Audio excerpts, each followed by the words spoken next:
Bom dia mais uma vez, queridos, para aqueles que eu não falei ainda. Obrigado, Flávio, obrigado, Irã. Eu gostaria de compartilhar com vocês uma palavra sobre o significado do que é estar em Cristo, né? O que é viver em Cristo? E eu queria, então, convidar você a abrir sua Bíblia na Epístola de Paulo aos Filipenses, capítulo 2. E nós vamos revisitar um texto bem conhecido de todos, mas que se destaca na Escritura, um texto muito especial, que fala do que é a vida em Cristo, né? O que é estar em Cristo. Isso é muito importante, porque a humanidade tem quase um terço dela que se diz cristã, né? Mas será que a gente tem percebido, né, essa vida, esse estar em Cristo na vida daqueles que se declaram cristãos? Nós, né? Nós precisamos olhar isso com muita seriedade e com muito carinho, com muito zelo, né? Porque a Escritura ela é farta em nos ensinar sobre a vida cristã, né? E mais do que nunca, nós precisamos checar nossa vida nesse sentido, né? Então, Filipenses 2, de 1 a 11, diz assim a palavra de Deus: se por estarmos em Cristo, nós temos alguma motivação, alguma exortação de amor, alguma comunhão no Espírito, alguma profunda afeição e compaixão, completem a minha alegria, tendo o mesmo modo de pensar, o mesmo amor, um só Espírito e uma só atitude. Nada façam por ambição egoísta ou por vaidade, mas humildemente considerem os outros superiores a si mesmos. Cada um cuide não somente dos seus interesses, mas também dos interesses dos outros. Seja a atitude de vocês a mesma de Cristo Jesus, que, embora sendo Deus, não considerou que o ser igual a Deus era algo a que devia apegar-se, mas esvaziou-se a si mesmo, vindo a ser servo, tornando-se semelhante aos homens. E, sendo encontrado em forma humana, humilhou-se a si mesmo. E foi obediente até a morte, e morte de cruz. Por isso Deus o exaltou à mais alta posição e lhe deu o nome que está acima de todo nome, para que ao nome de Jesus se dobre todo joelho, nos céus, na terra e debaixo da terra, e toda língua confesse que Jesus Cristo é o Senhor, para a glória de Deus Pai. Vamos orar, queridos? Pai querido, nós te agradecemos por essa tua palavra tão profunda, tão especial, e nós queremos aprender com Jesus e sermos transformados à luz do seu caráter, da sua imagem, ter nossa imagem, Senhor, transformada conforme a imagem do teu Filho. Que nós possamos aprender a viver o que é estar em Cristo, Senhor, como é estar em Cristo. Te agradecemos, pedimos que o teu Espírito Santo esteja nos ensinando e gravando essa palavra em nossos corações, que nós possamos ficar apenas com aquilo que vem do Senhor para a glória do Senhor. Em nome de Jesus, amém. Queridos, o apóstolo Paulo aqui começa o nosso texto dizendo: se por estarmos em Cristo temos alguma motivação. Se por estarmos em Cristo. Eu quero dizer para você que estar em Cristo é a coisa mais importante com que você vai se defrontar na sua vida. Se você ainda não está em Cristo, você precisa pensar seriamente nisso. Porque muitas vezes nós passamos a vida nos preocupando com saúde, com alimento, com bebida, com nossos relacionamentos afetivos, com trabalho, com ter as coisas, com bem-estar, né? Mas nós nos esquecemos do mais importante, que é como será a nossa vida eterna. Nós somos criados para viver eternamente. E nós temos que tomar essa decisão aqui e agora. A Bíblia diz que nós só temos, o homem, né, está sujeito a viver apenas essa vida vindo depois do juízo. É aqui que nós tomamos e fazemos a nossa escolha mais importante. Então, se você ainda não está em Cristo, você precisa olhar para o Senhor, o Deus eterno, que, como diz o nosso texto, se esvaziou da sua glória, se fez um de nós para que nós o pudéssemos conhecer. E não só isso, mas ele se humilhou mais ainda, viveu uma vida perfeita sem pecado, mas se entregou na cruz do Calvário pelos nossos pecados. Derramou até a última gota do seu sangue para que nós tivéssemos o perdão dos nossos pecados e fôssemos reconciliados com Deus.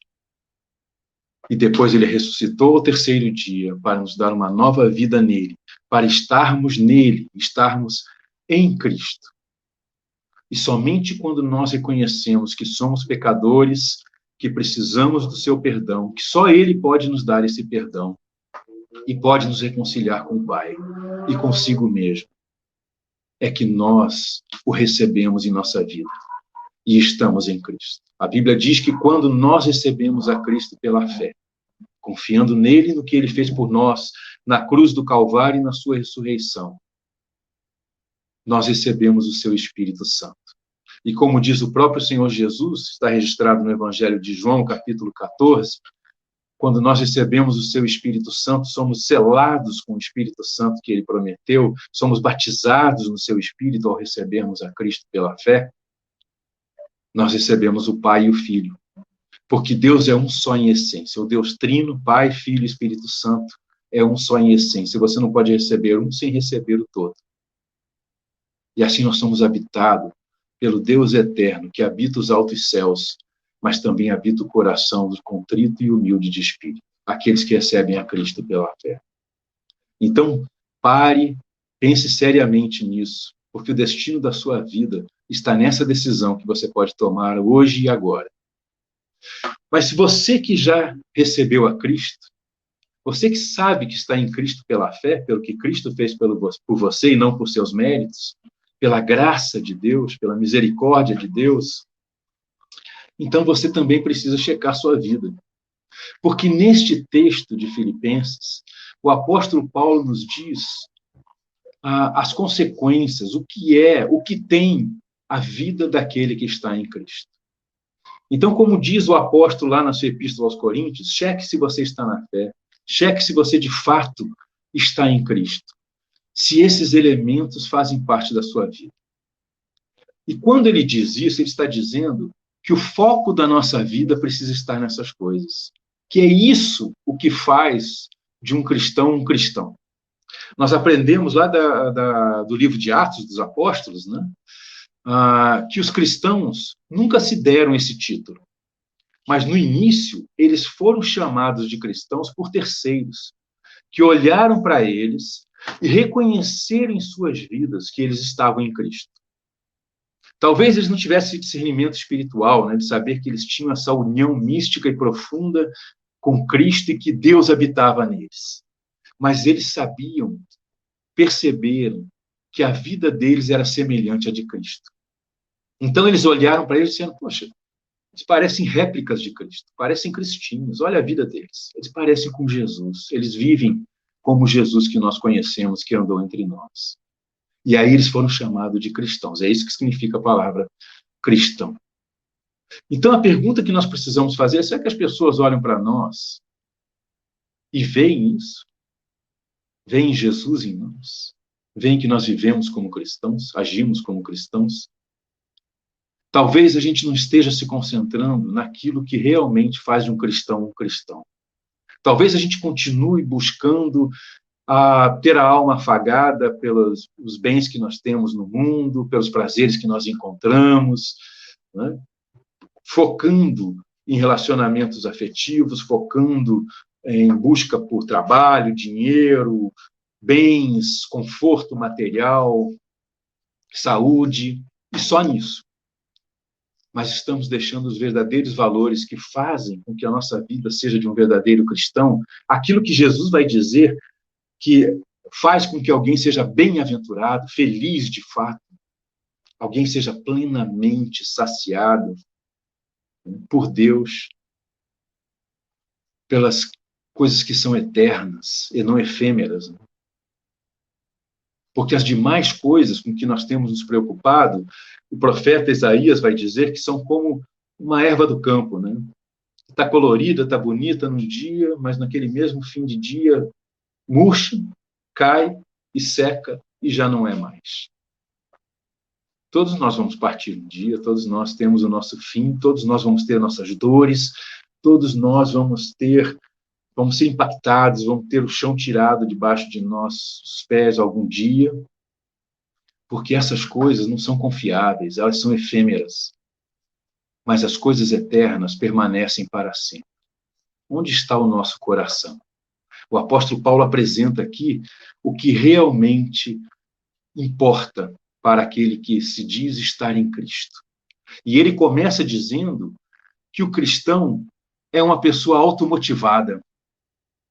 Não verdadeiramente automotivada, não motivada por si mesmo, mas motivada porque o Deus Trino, o Eterno, habita nele. É o Espírito Santo, pela graça de Deus que nos motiva.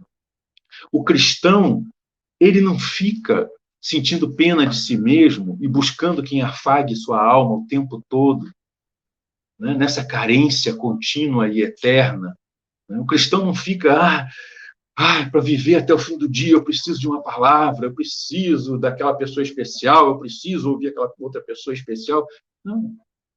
Ele sabe que ele já tem todos os recursos que ele precisa de Deus em Cristo Jesus, mediante o Espírito Santo no seu coração. Ele é automotivado nesse sentido.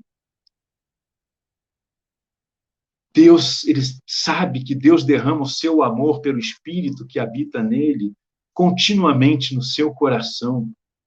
Ele tem a paz que só Jesus pode nos dar, como diz a palavra, como diz o próprio Senhor Jesus, que o mundo não pode conhecer, que nenhuma religião pode dar, né? As religiões que buscam trazer algum conforto intelectual, moral para as pessoas, é só isso que trazem, mas são efêmeras. Só Jesus é o caminho, a verdade e a vida. Só em Cristo nós temos essa verdadeira paz e essa fonte de alegria contínua que independe das circunstâncias da nossa vida, que teima em ficar lá até mesmo no luto. O cristão é automotivado, né?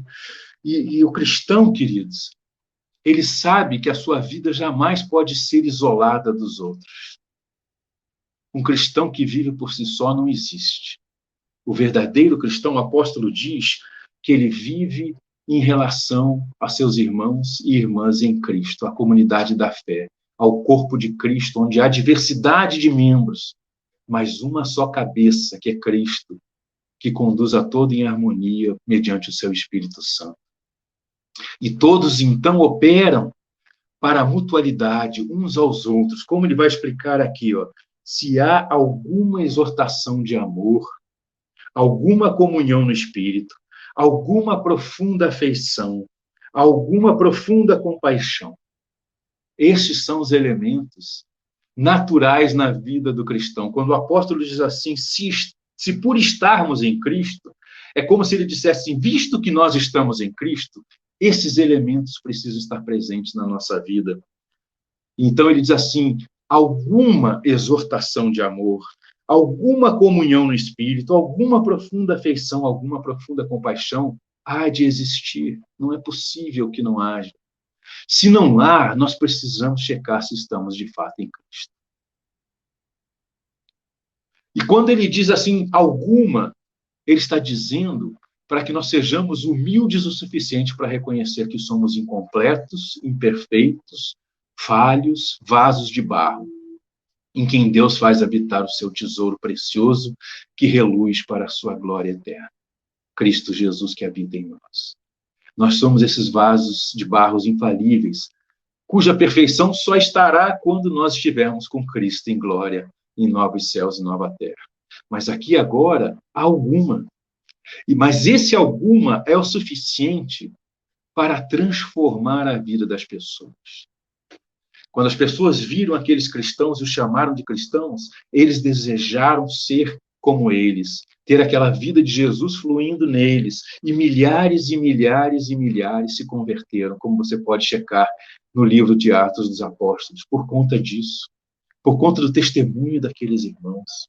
Não só pelo que eles falavam, mas pela vida que eles levavam, por sua atitude. Eles viam o relacionamento deles, eles viam que havia todos esses elementos na vida deles. Então, olhe bem para isso, queridos. Alguma motivação, alguma exortação de amor. Essa palavra exortação é a palavra paráclesis, de onde a raiz é paracleo, de onde nós temos a nossa palavra paráclito, o nosso conselheiro, o nosso consolador, cujo primeiro é Jesus Cristo, que andou entre nós como homem, né? O primeiro paráclito. E essa palavra, a raiz dessa palavra, significa aquele que caminha junto, aquele que chama para o lado. Queridos, o que mais a igreja precisa, a comunidade da fé precisa, a família de Deus precisa, é de pessoas que deem uma atenção especial umas para as outras quando elas estão necessitadas, que as chamem para o lado para as encorajar. Exortar é encorajar, estimular, colocar para cima. Muitas pessoas confundem, né? Exortar com admoestar, chamar, repreender, né? Atenção. Mas o que Paulo diz que é essencial é exortação em amor. Veja bem, não é exortação por meu orgulho, vaidade, porque eu olho para o meu irmão, para a minha irmã e acho, não está vivendo de acordo. Essa pessoa não sabe como tem que agir, está errada, e se olhar como superior à outra. Bem ao contrário disso, como diz o nosso texto, o apóstolo nos convida a olharmos para os outros e com admiração e vermos a riqueza de Deus que há no outro e na outra, e olharmos eles como superiores a nós mesmos. Isso significa ter a humildade de se reconhecer não melhor e nem acima do que ninguém, mas saber que todos somos vasos de barro, cujo conteúdo foi recheado com a riqueza de Deus, com a graça de Deus em Cristo Jesus, mediante o seu Espírito Santo, para toda a eternidade. Então, queridos, alguma exortação de amor é porque devia ser comum na vida da igreja esse encorajamento mútuo, esse olhar de admiração para o outro, esse olhar de que vê a preciosidade e o valor do irmão e da irmã, e quando ele não está bem, quando ele está necessitado, ir lá chamar para o lado, encorajá-lo, estimulá-lo, colocá-lo para cima. É em amor, né? É esse amor ágape, desinteressado, que Deus tem por nós. Não egoísta, não egocêntrico, né? Não altivo, não orgulhoso, não vaidoso, mas humilde, compreensivo. Imagina só um grupo de pessoas que estão sempre se encorajando, né? Como vão viver fortalecidos, né? Vão viver capazes de fazer muitas coisas, né? Uma outra coisa que o apóstolo diz que precisa estar, faz parte dessa nossa motivação, é a comunhão no Espírito Santo de Deus, comunhão santa, né? Para os quais os cristãos são chamados, um viver santo, separado do padrão do mundo, separado do padrão da nossa carne, separado das nossas paixões e desejos, mas vivendo de acordo com a palavra de Deus. Essa comunhão espiritual, essa palavra é koinonia, era a comunhão de amor que os primeiros cristãos também experimentavam, e que reluzia Cristo para as outras pessoas, que faziam com que as outras pessoas desejassem conhecer o Senhor Jesus, encontrar essa vida que eles tinham de amor em Cristo, de fé em Cristo, de esperança em Cristo. Esse amor mútuo é que faz com que a nossa comunhão seja especial no Espírito Santo. A vida do cristão é sempre no Espírito Santo. Sem o Espírito Santo não há vida cristã. A vida do cristão é sempre no sobrenatural. E esse sobrenatural, essa presença divina em nós, é que nos torna mais humanos e mais capazes de amar o outro, sem desejar estar sempre competindo, sem desejar sempre estar buscando um lugar de superioridade, de poder, de destaque, de buscar louvores humanos, mas de ser um que tenta colocar os outros para cima e os outros a poderem desdobrar seu potencial plenamente, né? Desenvolver seu potencial plenamente.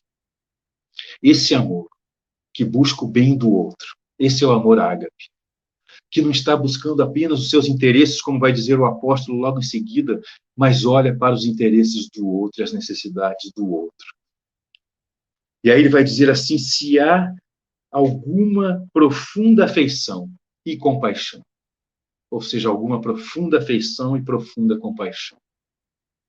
Ele diz: eu quero destacar para vocês aqui que talvez esse seja o ensino que mais a igreja precisa tentar hoje. Nós precisamos retomar a teologia dos afetos e da compaixão. E a igreja tem esquecido isso, deixado isso de lado. Embora ainda na pandemia muitos estejam sendo motivados a atos de compaixão, mas nós precisamos, como igreja, como família de Deus, olharmos para os outros com esse afeto e essa compaixão. Você vê esse afeto no que o apóstolo diz no capítulo anterior, capítulo 1 de Filipenses, verso 8, quando ele diz assim: Deus é minha testemunha de como tenho saudade de todos vocês, com a profunda afeição de Cristo Jesus. Essa palavra afeto, ela diz respeito a uma sensação interior nas nossas entranhas. E sabe, eu me lembro de um sentimento semelhante, você que tem filhos, né? Eu tenho filhos adultos, crescidos, mas eu ainda me lembro como se fosse ontem, quando eles eram pequenos e a gente tinha que ninar ele nos nossos braços. Quantas vezes eu ninei minha filha, quantas vezes eu ninei meu filho para eles dormirem, com aqueles olhões assim, grandes, que eles nos olhavam, né? Cheio de segurança, cheio de ternura. E como essa coisa de você estar andando, né, dentro da casa, com eles no colo, e você talvez cantando uma canção de ninar, ou simplesmente conversando com eles, ou ouvindo uma canção que você colocou para eles, esperando que eles adormeçam, e eles olhando para vocês fixamente, para os seus olhos, né? Como aquilo fazia com que algo percorresse todo o seu corpo, com uma eletricidade, né? Esse afeto profundo, entranháveis afetos, como o apóstolo vai dizer na sua outra epístola, né?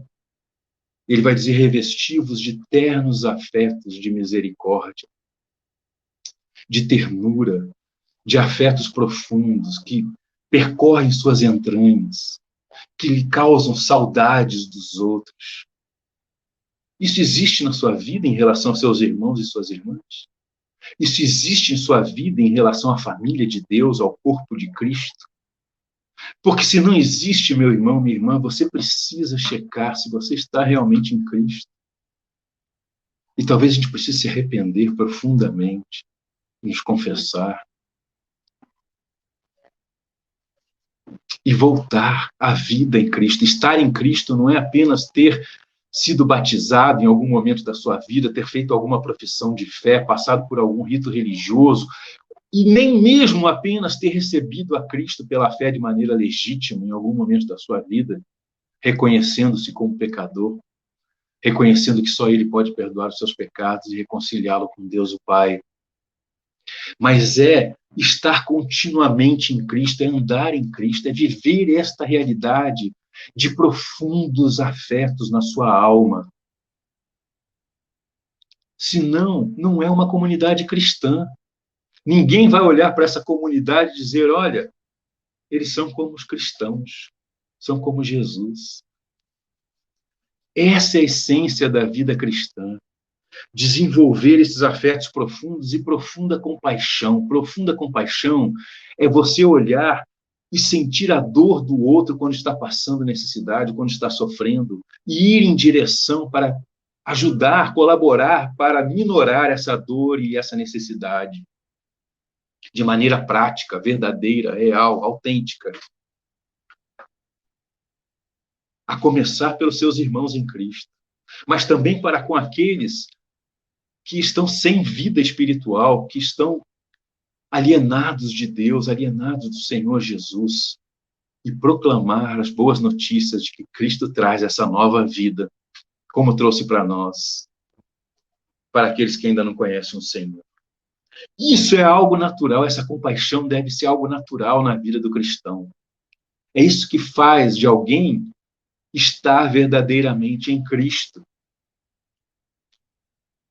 Não é programas de sucesso, vitória, né? Plena saúde, bem-estar material, conforto, todos os relacionamentos maravilhosos na vida. Não, muito pelo contrário, aqueles que mais estavam em Cristo no tempo de Jesus e depois da sua morte e ressurreição, os apóstolos, perderam tudo isso e sofreram muito mais. No entanto, eles estavam em Cristo e tinham essas coisas, porque é a essência do ser cristão, do estar em Cristo. Profunda afeição, profunda compaixão. Se não há isso na vida do cristão, nós precisamos urgentemente voltar nossos olhos, nosso coração, nossos ouvidos para isso e desenvolver isso na nossa vida em Cristo Jesus. E aí, então, o apóstolo, depois de colocar essas coisas essenciais, alguma motivação, automotivação no Espírito Santo, alguma exortação de amor, alguma comunhão no Espírito, alguma profunda afeição, alguma profunda compaixão, então aí sim ele chama os cristãos para terem algo mais, que é a unidade, fortalecer sua unidade, construir sua unidade, edificar sua unidade. Eles se completem a minha alegria. Olha onde estava a alegria do apóstolo. Como diz o apóstolo João, na sua terceira epístola, né? Não tenho maior alegria do que ver que os meus filhos na fé andam na verdade. E aqui o apóstolo Paulo diz assim, a minha maior alegria é ver que os meus filhos na fé, meus irmãos, minhas irmãs em Cristo, andam como, de fato, cristãos, como alguém que está em Cristo, e vivem segundo essa essência. E aí ele diz assim, agora completem a minha alegria, tendo o mesmo modo de pensar, o mesmo amor, um só espírito e uma só atitude. Como que nós vamos ter o mesmo modo de pensar? Que não significa pensarmos todas as mesmas coisas, mas termos a mesma linha de pensamento, a mesma direção, os mesmos objetivos, os mesmos alvos, né? A mesma essência na alma. Ou o mesmo amor, né? O amor que se importa mais pelo outro, pelo bem-estar do outro, do que por si mesmo. Né? Um só espírito, cuja palavra no original é uma só alma, nessa conexão de alma profunda que os cristãos têm uns com os outros, ou deveriam ter, ou deveriam buscar unanimidade. Né? Uma só alma, uma conexão de alma profunda, uma harmonia na alma, uma só atitude. Não atitudes egoístas, egocêntricas, individualistas, né? Buscando sua sardinha primeiro, mas buscando, né, a brasa para a sardinha de Jesus, porque a glória deve ser dele, como ele diz mais à frente no nosso texto. Né? A glória é só dele, não nossa. Né? Temos essa atitude de servo, essa atitude de se humilhar a si mesmo, de se esvaziar, de buscar glória para si mesmo, buscar elogios para si mesmo, reconhecimento para si mesmo, e olhar primeiramente para o amor a Deus e ao próximo. Essa é a essência do cristão. E é esse exemplo de Jesus que o apóstolo nos convida a imitarmos. Então, queridos, essa é a mensagem que eu queria deixar com vocês hoje. Essa é a palavra de Deus para a igreja. Essa essência do estar em Cristo, essa essência do ser cristão, da igreja cristã, comunidade, vida, família, corpo de Cristo. Se não tem isso, então nós estamos sendo outra coisa. E a nossa vida é outra coisa. Amém?